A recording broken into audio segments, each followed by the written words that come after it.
बोलिए सद्गुरुदेव की जय। सज्जनों एवं देवियों, दुनिया को देखने का हर व्यक्ति का अपना नजरिया होता है।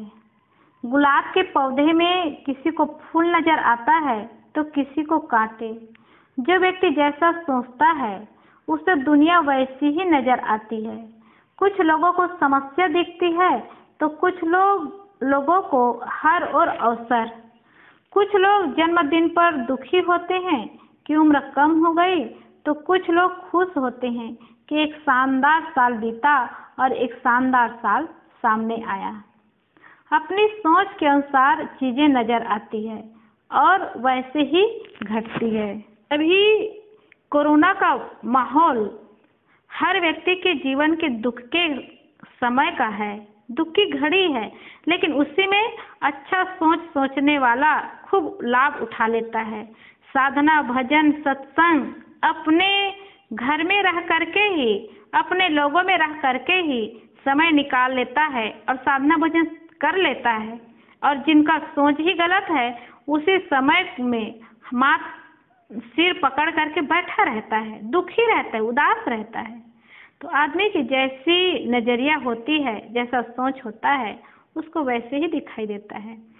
4 अंधे एक राजा के दरबार में गए।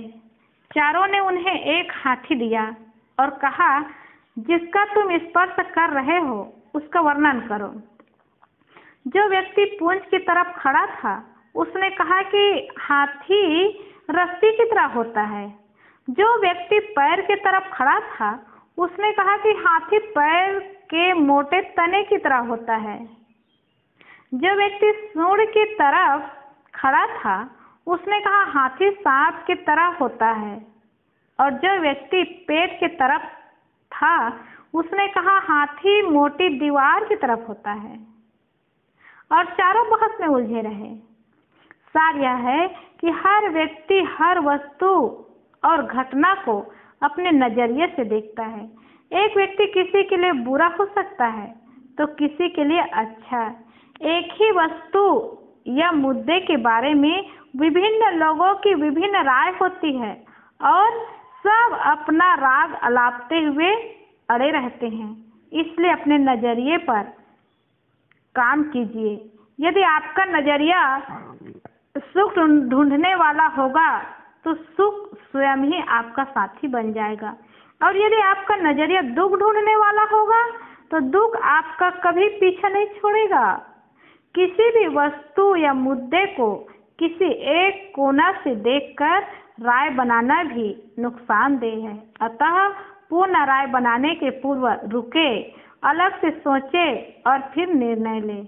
सुख ढूंढने की आदत बनाए, विपत्तियों में अवसर ढूंढने का प्रयास करें, क्योंकि सिर पकड़कर बैठने से कुछ नहीं होता।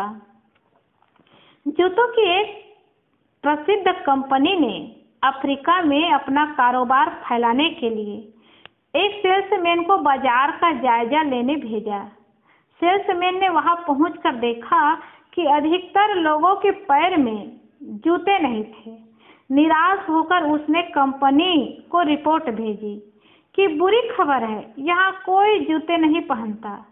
इसके बाद कंपनी ने दूसरे सेल्समैन को भेजकर उसकी राय जाननी चाहिए।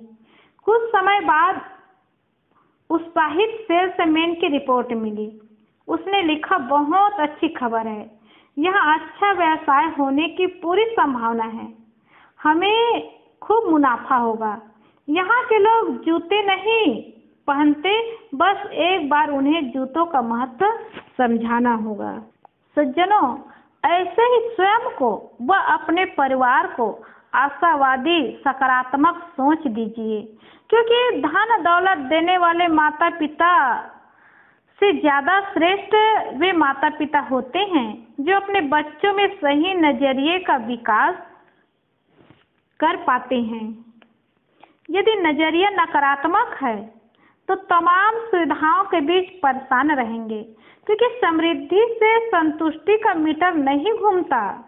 यदि समृद्धि और संतुष्टि के बीच सीधा संबंध होता तो धनी और उद्योगपति और फिल्म स्टार और साधु से आत्महत्या नहीं करते।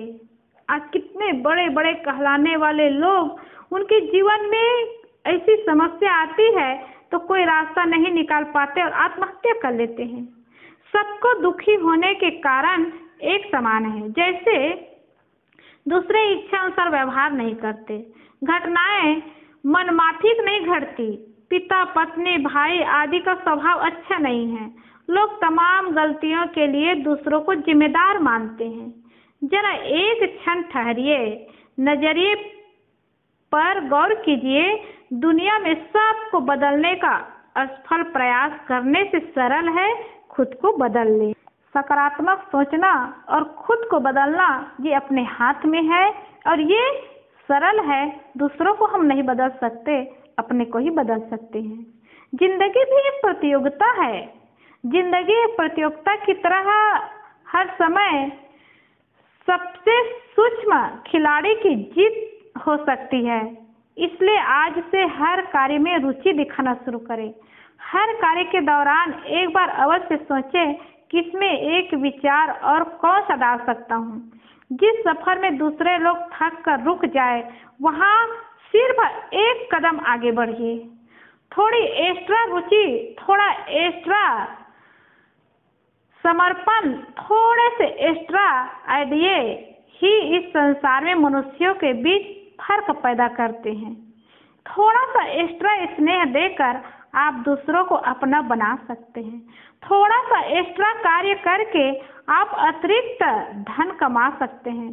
थोड़ी सी एक्स्ट्रा पढ़ाई करके आप सामान्य से सफल छात्र बन सकते हैं। दिमाग एक उपजाऊ भूमि है। दोनों ही फसलों की उसमें जबरदस्त पैदावार होगी, यह खुद पर निर्भर है। अगर बीज सकारात्मक विचारों के बोते हैं या नकारात्मक विचारों के, हम सकारात्मक विचारों के बीज बोते हैं तो फसल अच्छी होगी, और नकारात्मक विचारों के बीज बोते हैं वो भी होगी, लेकिन वो दुखदाई होगी। मेडिकल साइंस कहता है कि स्वस्थ रहने के लिए सालों तक पौष्टिक आहार लेना पड़ता है और अस्वस्थ होने के लिए चुटकी भर जहर काफी है। ठीक उसी तरह लगातार सफलता पाने के लिए सकारात्मक सोच वाले लोगों के साथ पूरा जीवन बिताना पड़ता है और नकारात्मक लोगों के साथ थोड़ा वक्त बिताते ही आप कुंठाग्रस्त हो जाएंगे। इसलिए नकारात्मक व्यक्ति के साथ थोड़ा समय ही हमारे जीवन भर की कमाई की हानि होती है। किसी ने कहा है, मैं व्यक्तिगत जीवन में नकारात्मक व्यक्तियों से सलाह नहीं लेता, उनके पास नहीं जाता, उनके साथ समय नहीं बिताता। जिस प्रकार रंग की एक बूंद सैकड़ों लीटर पानी को रंगीन कर देती है, उसी प्रकार एक नकारात्मक व्यक्ति बड़े बड़े कार्यों का विध्वंस कर देता है। इसलिए नकारात्मक स्वभाव वाले व्यक्ति से बचे। जब भी चिंतित हो या सोचिए, क्या समस्या का समाधान मेरे हाथ में है? यदि समाधान हाथ में है तो चिंता छोड़ समाधान की ओर बढ़िए, और यदि समाधान हाथ में नहीं है तो चिंता का कोई अर्थ ही नहीं है। इसलिए चिंता करना छोड़े, समाधान खोजे और जीवन में पॉजिटिव सोच बनाएं, सकारात्मक सोच बनाएं, तो नकारात्मक सोच हमारे हृदय से दूर होगा और हृदय से दूर होने के बाद हमारे जीवन का दुख दूर होगा। और दुख के समय में, विपत्ति के समय में, संघर्ष में भी हम सफल हो सकते हैं। सकारात्मक सोच करके सुख पा सकते हैं, सफलता पा सकते हैं। बोलिए सद्गुरुदेव की जय।